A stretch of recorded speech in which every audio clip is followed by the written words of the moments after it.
4 PM news network में दोस्तों आपका स्वागत है। मैं हूं आपके साथ राशिद ज़हीर।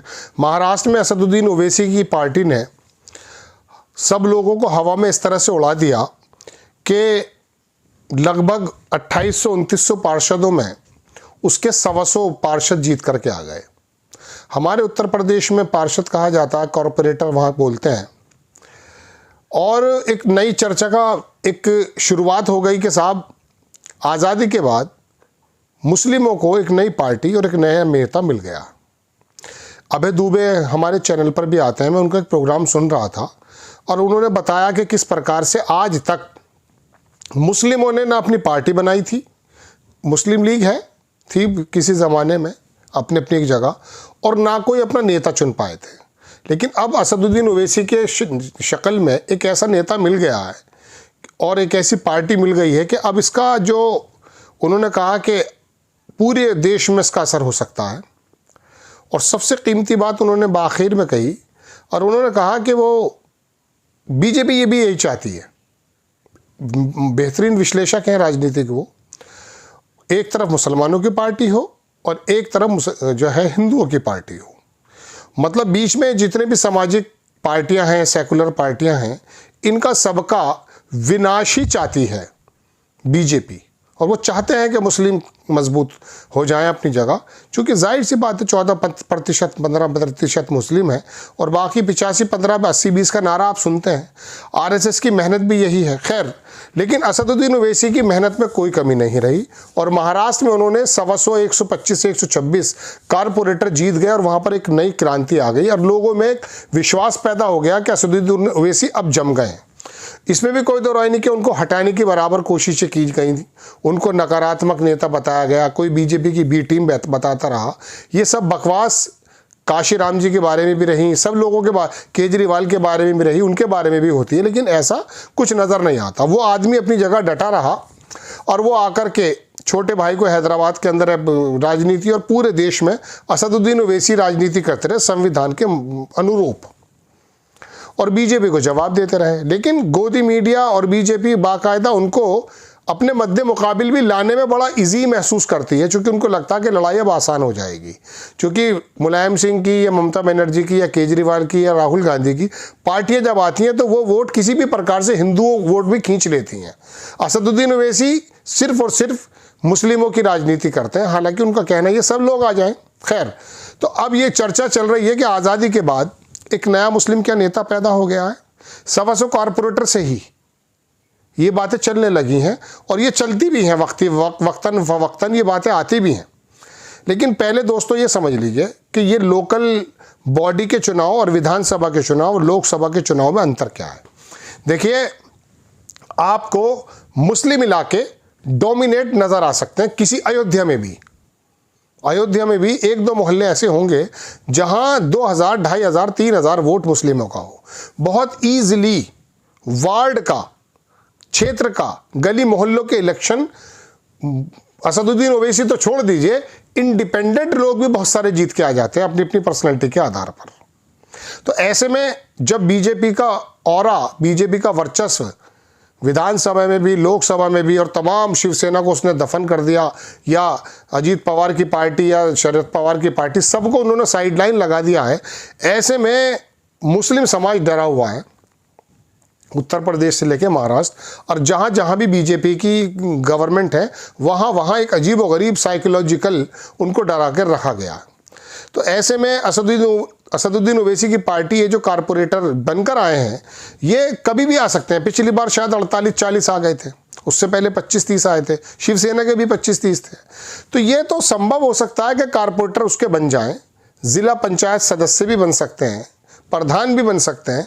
लेकिन जब बात विधानसभा की या लोकसभा की आएगी तो याद रखिएगा वहाँ मुश्तरका वोट होती है।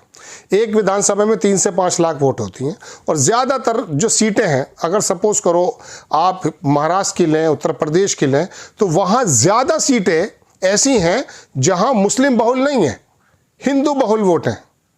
वो कांग्रेस जीत सकती है, समाजवादी जीत सकती है, शिवसेना जीत सकती है, ममता जीत सकती है, केजरीवाल जीत सकते हैं, सब लोगों का वोट लेकर के। असदुद्दीन ओवैसी अगर ये चाहें कि मैं बहुलता से जीत लूँगा, उत्तर प्रदेश के अंदर विधानसभा सीटें में ज़्यादा नहीं जीत सकते, क्योंकि किसी भी विधानसभा में ऐसा बहुत कम सीटें निकलेंगी 30, 35, 40 आपको, जहां पर आपको लगे कि 40% जो है हिंदूज वोट हैं और 60% मुस्लिम वोट हैं। अभय दुबे सर का मैं जब प्रोग्राम देख रहा था तो उन्होंने आखिर में यही कहा, शुरू में तो कहा कि आज़ादी के बाद एक नेता मिल गया है, ये हो गया वो हो गया। नहीं, ये कारपोरेटर का इलेक्शन और ये लोकल बॉडी का इलेक्शन मोहल्ले पर होता है। मोहल्ले मुस्लिमों के हो सकते हैं, दलितों के हो सकते हैं, हिंदूज के हो सकते हैं, जाटों के हो सकते हैं, वो अपने अपनी बिरादरी के लोगों को जिता सकते हैं। तो ये कोई बहुत बड़ा कारनामा नहीं है इस पे ये कह देना। मैं एक जगह देख रहा था कि उड़ा कर रख दी आंधी। अरे भाई, ये कारपोरेटर में उसने मेहनत की है, क्योंकि मुस्लिमों ने भी वाकई परेशान होकर के एक तरफा वोट कर दिया होगा। मैं उत्तर प्रदेश के आपको लोकल बॉडी के इलेक्शन बताता हूँ। ये बात मेरे ख्याल से 1987 या 86 या 90 के बीच की है। यहाँ डिप्टी मेयर भी मुस्लिम लीग का बन गया था। उत्तर प्रदेश में एक जगह मेरठ है, और वहां पर बहुत सारे, चूंकि 87 का झगड़ा हुआ था, पिटाई ताज़ा हुई थी और वो कांग्रेस के खिलाफ थे, बहुत से वहां पर मुस्लिम लीग के कैंडिडेट ही जीत गए, वो कोई खर्च भी नहीं कर रहे थे। मैं बता रहा हूं ना आपको। तो ये कारपोरेटर बनना कोई बड़ा काम नहीं है। मतलब मैं ये नहीं कह रहा हूं कि वो बिल्कुल गलत है, लेकिन इसको ये कह देना कि आज़ादी के बाद एक नेता मिल गया है, आज़ादी के बाद एक पार्टी बन गई है। विधानसभा और लोकसभा का सिनेरियो बिल्कुल अलग इस तरह से होता है, क्योंकि यहाँ पर मोहल्ले के चुनाव नहीं होते हैं। मोहल्ले मुसलमान का हो सकता है, शहर मुसलमान के बहुत कम मिलेंगे आपको। वहाँ पर असदुद्दीन ओवैसी अगर 30-35 सीटों पर मेहनत कर दिया, जैसे सीमांचल में 5 सीटें आ गई, हालांकि हम ये जानते हैं कि कई सीटों पर नुकसान भी कर देंगे वो। तो ऐसे में ये बात कहना कि आज़ादी के बाद एक पार्टी मिल गई, आज़ादी के बाद एक नया नेता मिल गया, कारपोरेशन के इलेक्शन को, लोकल बॉडी के इलेक्शन को, ये उम्मीद करना कि ये भारत के मुसलमानों का प्रतिनिधित्व कर, वो कोशिश करते हैं लेकिन वो कर नहीं पाएंगे। वजह उसकी ये है कि मायावती के बारे में भी अगर मिसाल ये दी जाती है कि उन्होंने भी अपने ही समाज की थी, तो उनको हिंदू धर्म से ही माना जाता है, उनको हिंदू धर्म से अलग नहीं माना जाता। दलितों को, मायावती के जो वर्ग का पार्टी का वोट है, उसको मुसलमान नहीं माना जाता है, उसमें कुछ ज़्यादा डिस्टेंसेस नहीं है। बीजेपी ने, आरएसएस ने, हिंदुत्ववादी संगठनों ने दोनों के बीच में इतने डिस्टेंस पैदा कर दिए कि बीजेपी इस बात से खुश हो सकती है कि असदुद्दीन ओवैसी मजबूत हो जाए, क्योंकि उनका काम ही हो जाएगा फिर सारा।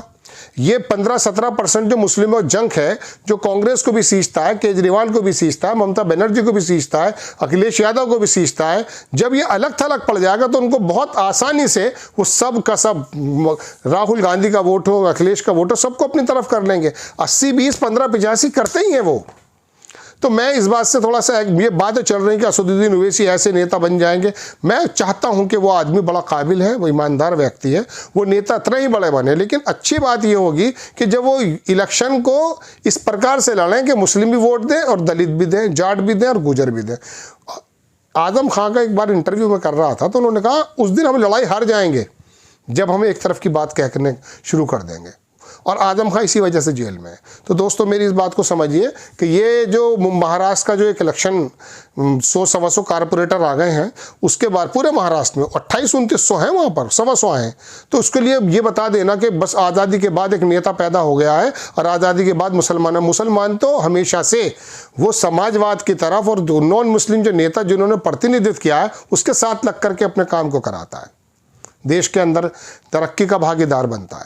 लेकिन ये वाली बात कह देना, मैंने बताया ना कि कारपोरेशन में मोहल्ले हो सकते हैं, वहाँ से जीत सकता है। विधानसभा ऐसी नहीं मिल पाएंगी आपको। 400 विधानसभा अगर उत्तर प्रदेश में 400 कुछ हैं तो आपको 30 मिलेंगी, 25 मिलेंगी, बाकी का क्या होगा? बाकी 85% आप एक साथ कर देंगे, इन सारे के सारे लोगों की मेहनतों को ख़राब कर देंगे। तो ना आज़ादी के बाद मुसलमानों को पार्टी मिली है और ना आज़ादी के बाद मुसलमानों को मुसलमान नेता मिला, और चाहिए भी नहीं। राहुल गांधी, ममता बनर्जी, केजरीवाल, अखिलेश यादव, ममता बनर्जी, स्टालिन, ये लोग बिल्कुल सही सफिशिएंट काम कर रहे हैं, और इनके साथ ज़्यादा हिंदू वर्ग भी है।